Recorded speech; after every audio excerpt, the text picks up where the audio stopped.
with the BTS Pro Series Grand Finals. Geek Slate with a game advantage here in the best of 5. Once again, choosing Radiant side as well, danog. This time they didn't have... With banning out the Puck and the Mars, right? Two heroes that are pretty good against the Lycan. Okay. Puck is decent. I don't hate this. You know, it's a hero that both Palace and Bob are able to play pretty well. And really just into this run at you, don't stop, classic C mentality as Bob gives the good luck enemy. So this is something they've had a lot of success on so far through the playoffs, and I don't think it's going to be any different. I do really like this Conquer pick, but Bob's saying this smirking. Hang on. Some pretty goddamn good shots from Carlo, and that's first blood. And some trees. The thing is, I don't dislike Execration's draft at all. I'm just worried that Geekfam have a really good draft. You know, well, it's something new, you know? So I have no idea what it is and how well it's going to work. If I saw this Execration draft in a nutshell, where you had, like, a Lina against 2 melee heroes and, one melee hero and a Snapfire, it's not too bad. The Visage Dawnbreaker lane feels pretty solid. Kunkka against multiple units, physical damage, feels really solid, right? It's just, I don't know how it's going to be executed on Geek Slate to be able to, you know, maybe turn my comprehension around about how all these heroes fit together. Carlos, have to be careful here. Now he's got Shanks and Carlo playing in front of him, acting as the bodyguard, so Palos try and get some of the spells going. Do they want to turn it around, though? Scatterblast still on cooldown for the moment, so some resources being expended between the two, but we will have, in the end, a 2-for-1. Scam denied one of the bounties. And they're going to spot the lanes as well, so they're going to try and put the Lycan up top and have the bounty actually coxes what's going on. Okay, I like this. Yeah, I mean, it's kind of what you had to do, right? Holy shit. Sorry. Dude, he's got so much armor. I forgot bounties had this much armor. That's why Abdul is talking about magic damage, dude, because you're very fast, you've got an insane amount of armor. So, I mean, this was the best option for Geek Slate, right? You've got 2 summon heroes that are going to have a horrible time against the Kunkka with a Tidebringer, and now you've got someone that, again, excels against these heroes that just want to stay in the lane. He's even, like, slowly walking back whenever the Tidebringer is coming off cooldown so that he can get that little bit of extra armor from the tower. What is this? I'm so surprised he's not getting played. He has... What are these base stats? His damage is pretty good. His mana pool is nuts. What? But he can do 7 shurikens? Yep. Isn't it great? Just got to make sure you don't feed away any kills super early on, which, you know, he did. But you just got to make sure you get up into that ring of health, and then you'll be just fine. Maybe the one thing working for Bob is just the fact that Forces never played mid. Like, we do not see on his previous rosters him ever being swapped into that mid lane. So maybe that's one thing that can go the way of Bob's Conquer. It certainly is a little bit of unfamiliar territory, but you can just see he's just wanting to spam out that Janata whenever possible. Has to be a little bit careful once you start to build up into those extra levels, though, with Bob's holding on to the second point, just using it to try and secure that kill with the Tidebringer. Is he actually going to man up here? Force doing this? Oh no. Oh god, what have we got in store for us? This bounty hunter's not going to be fun to verse. Nope, not at all. I'm trying to think, like, what can you actually do against this?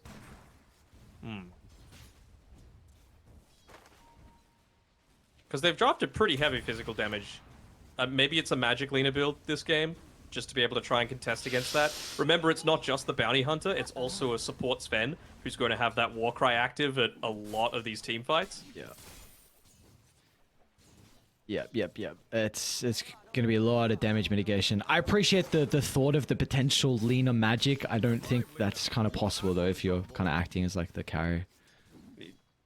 Might have to, yeah, unfortunately. I guess it puts you in that awkward position where... You're putting a lot on Tino to do the pushing. Oh. Get him up to his level 15, hope the other lanes don't go too badly. Force gonna be cautious. Doesn't need the torrent. It's gonna be okay. Getting really close to this Vanguard. That's the thing as well. I mean, he's just getting so much of his net worth stolen away from him on Bob. That lower cooldown. Holy shit. Dude, this, I'm just so astonished at this bounty. Look at their net worth. I know he did get a kill, but it's like 1,000 difference. He's not really spamming out his abilities as much as I was Force thinking. might go down. Oh. Bob dipped him. Instantly. I mean, he's thanking his lucky stars, so at least now he's got another set of tankers, he's got the bracer coming out to him. He realizes that he just needs to try and beef up on stats. I'm not sure if the bottle's going to do too much for him this game. Well, let's take a look at some side lanes where we have the opportunity to do so. Looks like Cox having a pretty good time. I'm also very... Well, his body block's looking pretty good onto Tino. It needs him even better micro, not the case though. I'm really intrigued on how he's going to be able to perform on this hero, considering it's something that we don't really see him play at all. Top lane, Narman. Trying to step back towards a tower. Carlo goes for the kill. We'll eat some tower hits, but we'll be okay. Seeing Cox's build as well. I think he's going into... he's just getting the power trades. I thought he might be considering a Witchblade. Going up against Tino feels pretty solid, just to again have another one of those damage over time sources coming through. But really just prioritizing his own farm a little bit.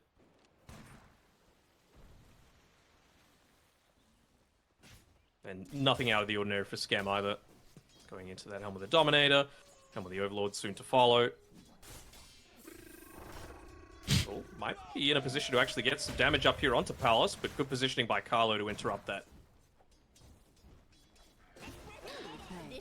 But now Force has the Vanguard, and life becomes a whole lot more difficult for Bob. All that damage block coming through means that realistically he might be taking good damage from the Tidebringer, but not from any of these right clicks. Not at all.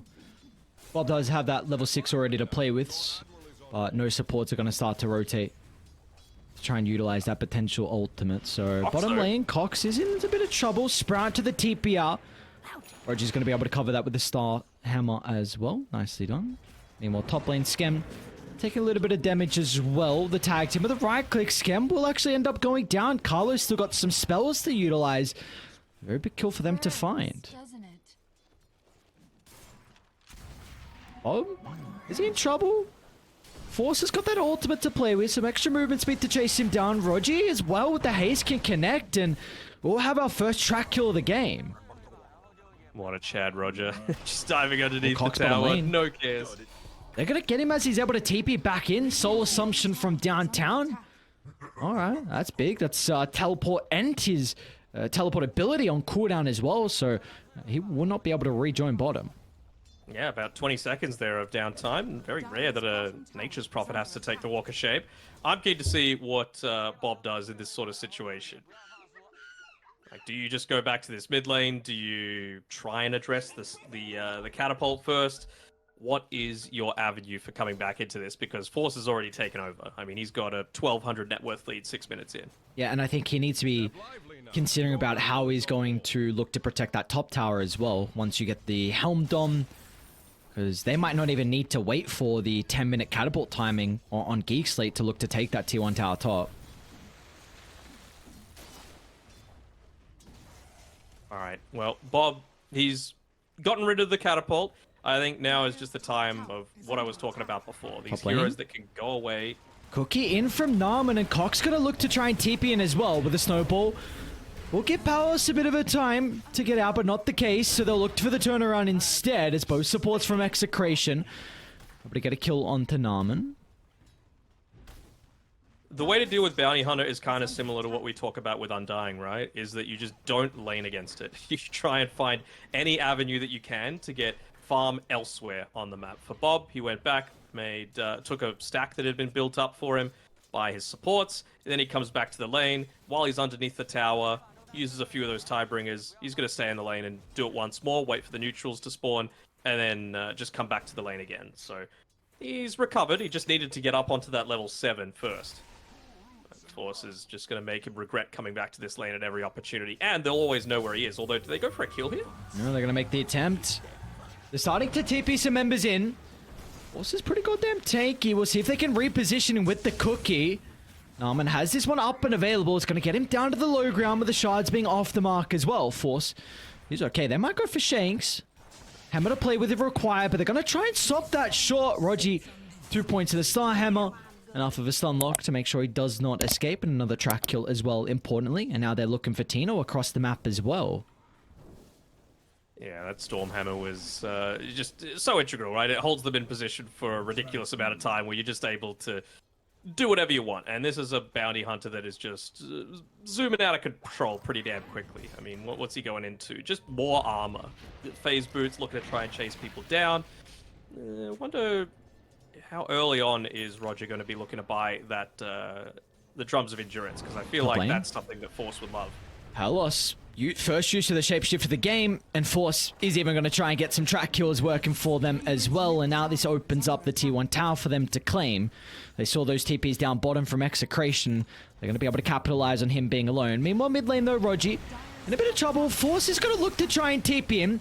A beautiful Star Hammer as well from Rogi will buy enough time for even Cox to hold Bob in with a Sprout. Going to be relying on the tree and blocks, and Bob will go down, and now Carlo, he's going to be sent into the grave as well. Carlo just gets out with a snowball, but Cox only needs one more right click, and Force is not even done just yet. Might even go onto the tower, and why not? You've got the Vanguard to help tank up. We'll be able to dodge the stun from the Dawnbreaker, and Force gets the double kill. And now up top, Palos, he TP'd back to the lane, to able to dodge the Scatter Blast. But you, oh man, having a Visage have to TP in, and now he cancelled it. So what he got to keep Palos alive? Bob's going to look to try and get involved. The TP out for the Conquer. He's got the boat to work with. It's going to be a long TP though. So the damage, it's already been dealt. They'll be able to turn to kill off Rogi. But now Force is in the neighborhood. And bye-bye Palos. They're going to be able to drag him back into the Solar Guardian. In fact, Palos be okay, it looks like. Geek Slate. They'll allow him to just live to see another day. Yeah, they got a little bit too antsy there on Geek Slate, for sure. I mean, needing to play a lot more around that Helm of the Dominator. That's the big strength of the Lycan at this stage. Conquer, again, it was a really good game for the Conquer, but of course, Force playing it incredibly well. It's just about for Bob adjusting the gameplay, which he's managed to do in these last couple of seconds. Ooh, that's not ideal, though. Being able to get that quick kill off on Narman. Are they making it play bottom? There they are. Tino might be in trouble. They don't have the easiest way to be able to go through the Gravekeeper's cloak. And they try and kite the familiar stuns as well, as it looks like Tino getting back to the safety of the tower. To Geek Slate still want to go on for more. Nice push. Great use of the micro, dragging him back to the right clicks required, and Force is just spamming out these shurikens on a low cooldown. Why not? 80 mana with some mana regen coming from the infused raindrop seems pretty easy to me. Force is out of mana though, which is a bit of an issue. So he won't really be able to help them turn it around, as the TP's out of Execration will net them a kill onto Skem. That brings the boys down though. Roger for the secret shop, and they've also got Narma nearby, ready for the pincer move. They just got to wait for a bit more mana though. I'll find it. Force is quite ready. Cookie in, Mortimer kisses, target down Palos once again. Gonna be his 4th death of the game, and now they'll turn their attention over to Bob. A defensive use of the boat is gonna allow him to get some distance away to the northern side. I don't know if you're killing Force though, man. This guy seems pretty unkillable at this stage of the game. Nice stuns. Even just Carlo using the ice shards to block off the path of potential chase coming through. I want to see Force spend some of his money, and he finally has. What's he purchased for himself? Oh, a Crimson Guard. Great. So now you don't have to worry about even more physical damage, and also your team are a lot safer against those familiars. So expect to see some tier 2, tier 3 dives in the next couple of minutes. Oh, Carlo. Just waiting on the high ground, waiting for Force to pop that regen, and then popped it instantly with the shards. Cheeky. That it is indeed. As Geek Slate, 5,000 net worth lead. Of course, a lot of this is inflated due to the fact of that track. So any lineup with the Bounty Hunter needs to have this net worth lead. The game needs to look exactly like this, or your lineup, you're not getting the maximum out of it. So when we need to see them start continuing to convert, they haven't gotten this tier 1 tower up top yet. What do we feel like they're waiting for on Radiant? I don't think they need to wait for anything. I mean, I feel like they're strong enough with the Crimson Guard. It's low enough. You don't need to pop the shapeshift for it. You've got the Helm of the Dominator. It's going to be enough. See if they can split their resources up to take top and defend bottom at the same time. Is Bob and Tino going to run into Rogi? Only got 2 points in the war cry, so not enough to beef him up. Actually, Narman's going to look to TP up. So, one thing that we do have working on Execration is going to be the Wraith Pact here for Tino's Visage. How concerned are we that it's going to stop a lot of the damage on Geek Slayer? It'll stop a decent amount of damage. What I'm worried about is just your damage potential. You know, it's all well and good if they're not doing anything, but you could just go for someone else. You could take out the Wraith Pact and then be a lot stronger. Potentially see if that damage is going to be an issue here with this smoke. Execration, who do they want to try and target down? Force. Very beefy man, even a casual cloak as well picked up for the bounty hunter. Be playing off for the right side. Is this really the person they want to try and target down? And it's not going to be the case. Smoke pops. And they are out. Look at Force, even running forward, wanting a high five out of them. He's just toying with Execration. Not even worrying about a point into the Shadow Walk just yet. He wants to be the threat. He wants to draw a lot of the attention towards him, and now he can spam out those shurikens in every 3.5 seconds. So he's just begging for someone to come towards him, wanting to fight. With all the all the aggression he's putting on across the map on Force, we see that Scam is just being able to invade into Dire's jungle, take a lot of the aggressive farm. Cox is getting a lot of farm across the map as well. In fact, he's more net worth than Force's bounty hunter with this Maelstrom, sorry, with this Midas and Javelin. Actually, I think Maelstrom's now completed, and yeah, Scam with the shapeshift up top. I'll be wanting to Shanks inside the tree line, so should be able to get a kill onto the Dawnbreaker. Even looking for another one across the map as well as Bob. Playing with the X, so he's going to be able to get some distance away. They're considering about going for Force. We'll see. Mortimer kisses, and as soon as the artillery's layered down, Execration, they do a quick U-turn, but unfortunately, Carlo won't be fast enough. Well, they do have that Wraith Pact available, but I just don't think it's enough. You're going to have someone like the Snapfire, just with the single point and the Little Shredder as well. Very, very quick to be able to take care of it, so Narman's positioning is going to be key, I think, for these next five. Alright, let's see. They have to use every single ability to try and bring down the bounty hunter.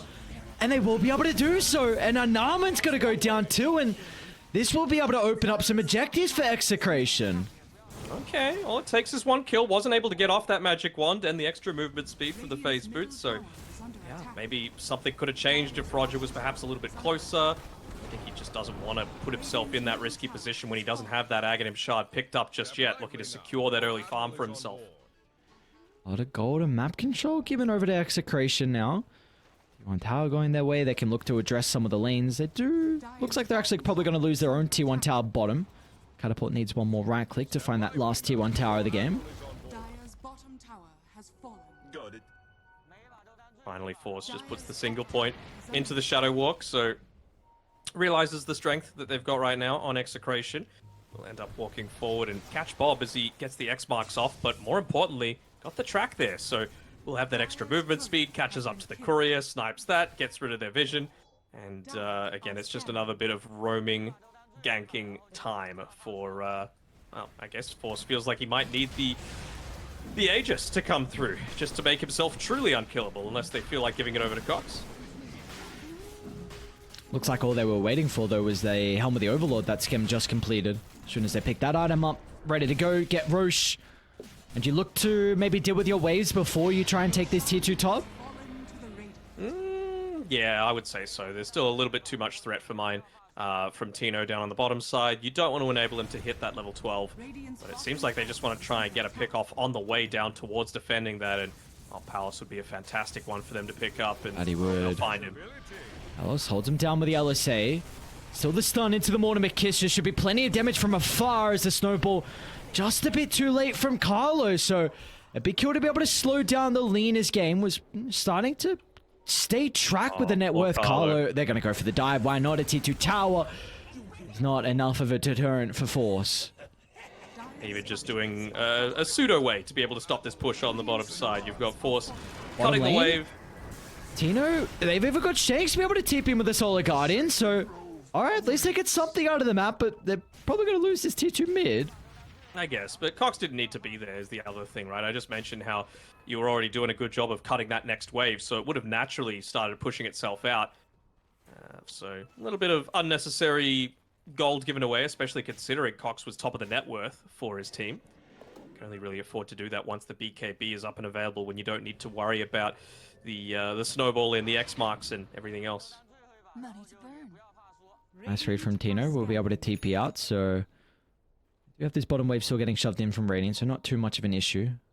Just won't be able to clip him, so more time for Palos to be able to get towards that BKB, which is now coming out on the Courier. I just love this run at you style. I mean, you've got a drums coming out from Scam into the AC. You've also got a drums being queued up by Roger. You've got a snowballing bounty hunter, and you've got a nature's prophet that's just able to, with his Midas, farm crazy amounts around the map. So it's not going to stop for Geek Slate. They're just going to keep moving on forward. The key target for them to try and find for these pickoffs is still the Visage, right? He is the one that's going to stop a lot of... Well, that's a big pickoff too. All of that additional armor, physical damage reduction, suddenly not available anymore. And, well, it doesn't seem like Force wants to leave his team too much, though. Just going to secure the tier 2 tower for themselves. It's a pretty decent spot, though, for Execration to take a fight. They've got that cliff ward by the secret shop, so just kind of maybe trying to see if Geek Slate want to come back and defend the tier 1 tower, but that's not the case, because they're going to be eyeing up the tier 2 tower down bottom instead. Lane is getting shoved out. See if they want to continue to control the area, potentially dropping a ward down. Instead, Roger's actually going to look to place it more to the left side of that remnant of the tier 2 mid. Well, Lena's got the BKB, so she feels like she still wants to be up here, try and force someone to come back. Worst case, again, they don't have anything that's going to go through the BKB. You can just BKB TP away. You high ground? They are hanging around this Ancients area for way too long on Execration.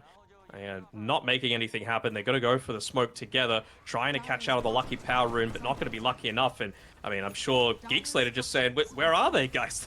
No one's defending this high ground push. Are they wrapping around behind us? Do we have vision for high ground? Eventually they make a rotation back, but they've given up a lot. That they have second tier 2 tower of the game going down. Gave up some of their map control over to the kind of western side of the map, and now Geek Slate going to look to try and reclaim this. Force on the Vanguard. Team's going to smoke behind him. We'll be able to see Tino's positioning.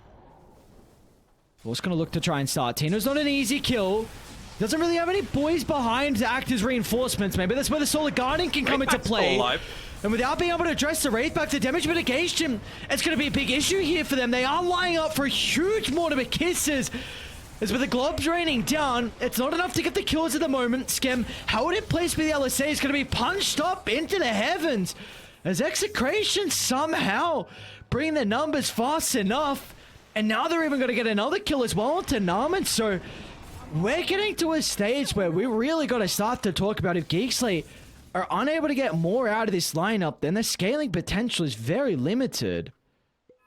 It is, for sure, and, you know, even though Force has obviously been the most dominant force around the map, pun intended, he is level 12 against Bob and is level 14, right? He's starting to fall behind. He doesn't flash farm quite as quickly, and he's catching up despite having that track advantage on the Bounty Hunter. Kunkka's only about 1,000 or so net worth behind, so things are looking up for Execration. If they can get Tino to level 15, finish up that AC, they take a successful team fight, they could really start to consider breaching high ground.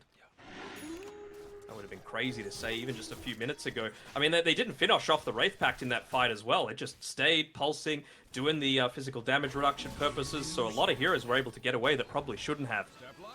3 out of the 4 hits. Bob?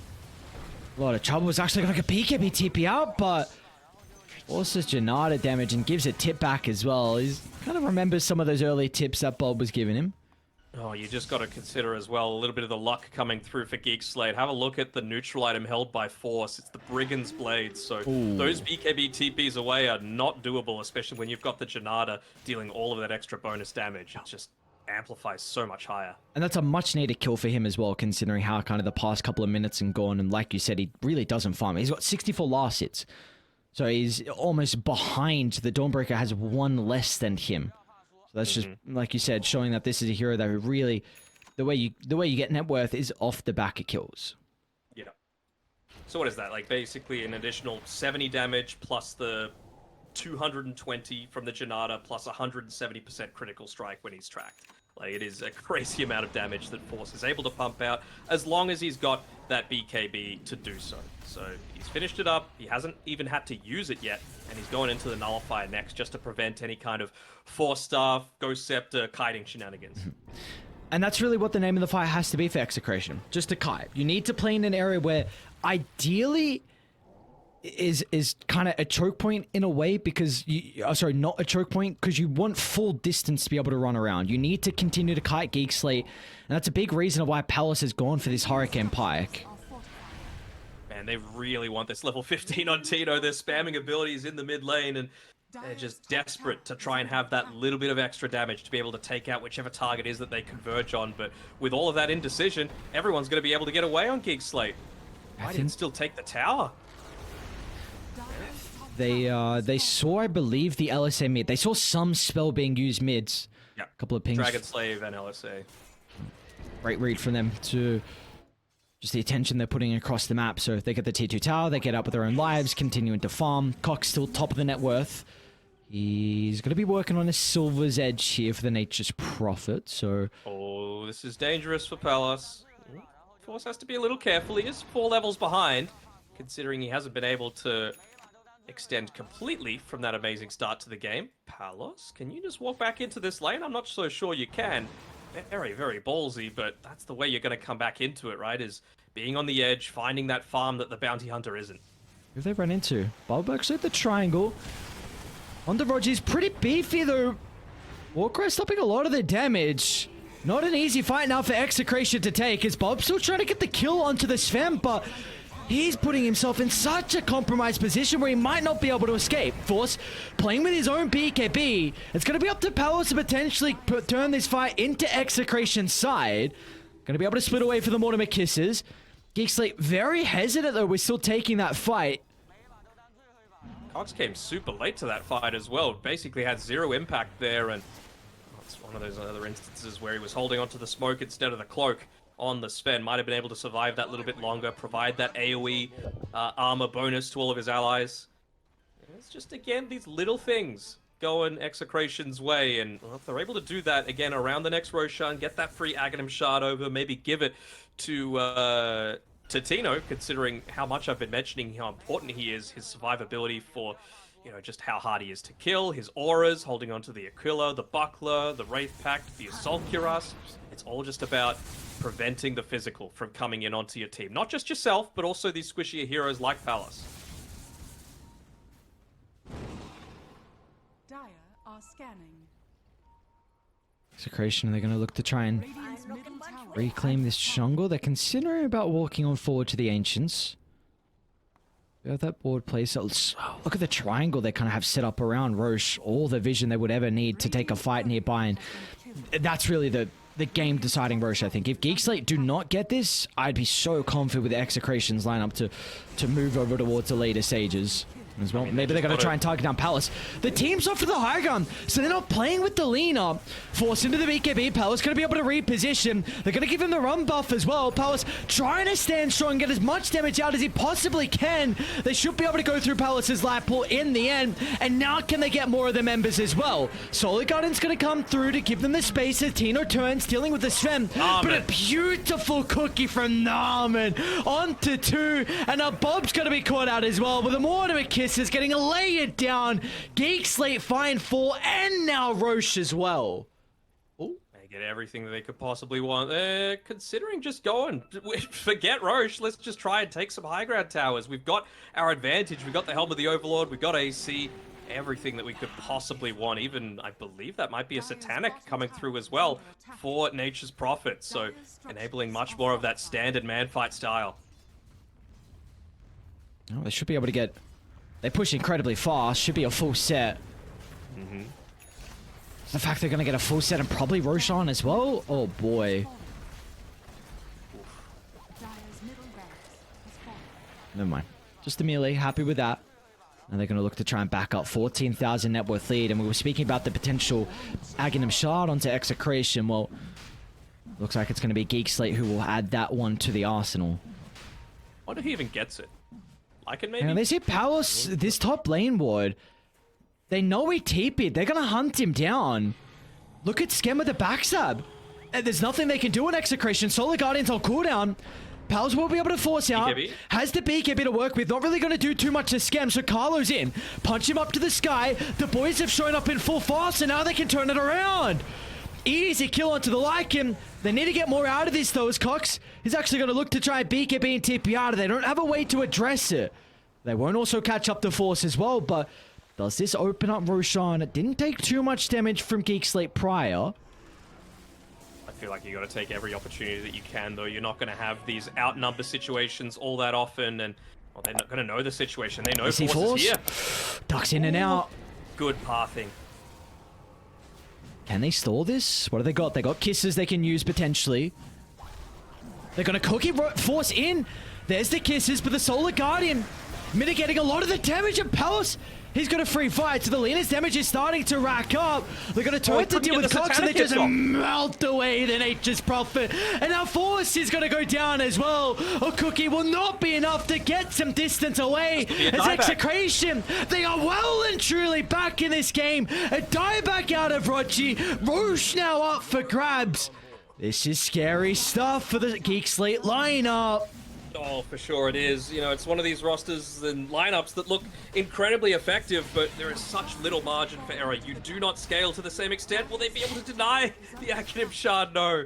Carlo able to pick it up just in time. Sure, you give it to him as a result of that, but instead, it's going to be the tidal wave given over to the Kunkka. Again, just more capability to kite out in the middle of these team fights. That's something that's going to require a BKB that's not going to be cancelled out by the Nullifier as well. So, very worthwhile for them to pick that one up. This damage mitigation it's too much, danog. We spoke a lot about the Wraith Pack, but Shanks, we saw what his Dawnbreaker was able to do in the previous series. He's going that exact same build, Holy Locket into the Scepter.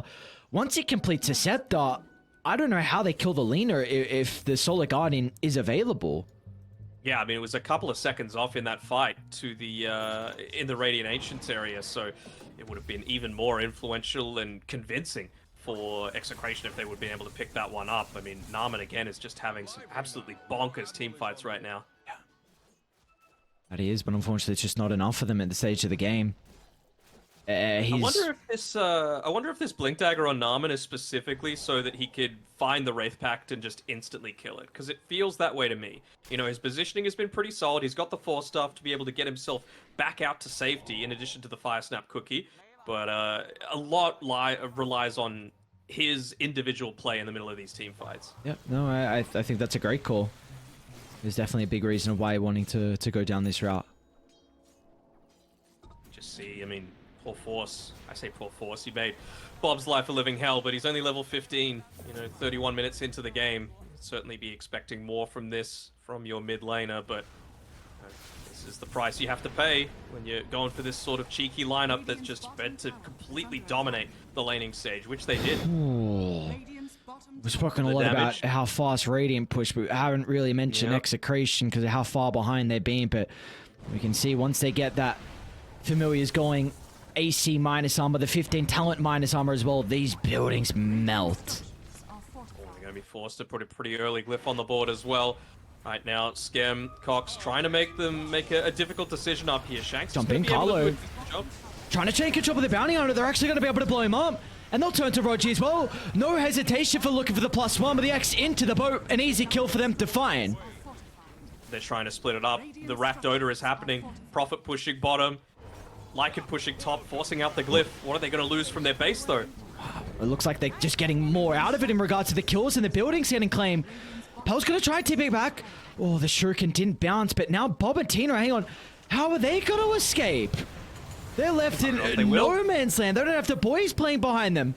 Bob, hang on, do they turn? Tina, look at the damage on the Cox. Satanic though. Just gets him up to a respectable health pool where he's going to be able to stand strong, but Solar Guardian into the middle. The Scepter's going to be able to reposition, hold Force into play. Tino still wants to try and catch up to the Nature's Prophet. Tino unable to bring him down though. The sustain, it might be enough. He's still alive, Cox. Finally, they'll get the Fury on, and now Tino's looking for more. The Visage. Can Tino do it all by himself? The Wraith Pack's going to be laid down. Lena's TPing in. They've got big issues on Geek Slate. They might be able to take them all. 4 down. Potentially soon to be a wipe as Force is in trouble, Palos. He's got the detection, but the dust is out. The Laguna Blade to cut away his life. And the tips, oh, they do not forget. Oh, they don't forget at all. What a man fight coming through from Tino there. The big difference maker for Execration. Just standing his ground, realizing that I've got the Wraith Packs, I've got all of this armor, and my familiars are way too devastating against this single target lineup that they've got. Just starting to build up the armor corruption as well from that extended fight. And Palace, you couldn't ask for a better hero to be alive on Execration to be able to make the most out of this. Yeah, but importantly, they've got the familiars as well for the minus armor. Oh, yeah.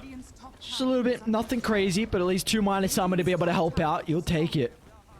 You'll take Megas, that's for sure. Radiant's top barracks has fallen. Who would have thought? Wow. This is how the game might be.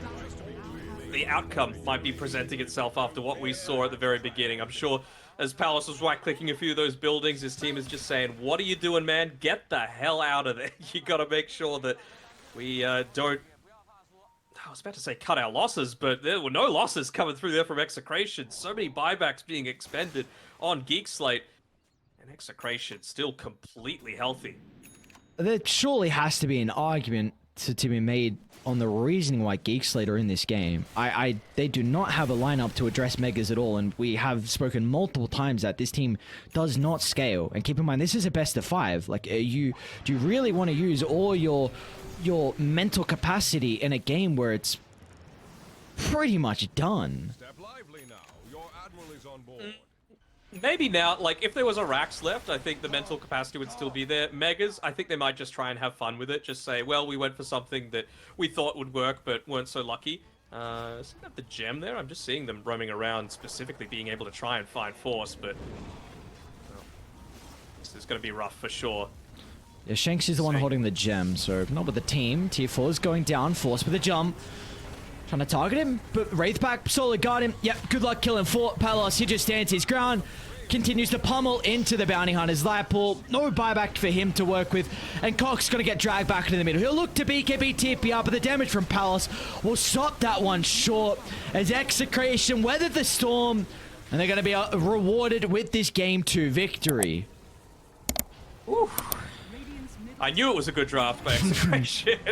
I was confident in it. I was just worried about how the very start would be, but all it takes is a couple of mistakes, right? And then you are right in this game. They had the tools to be able to respond to all of the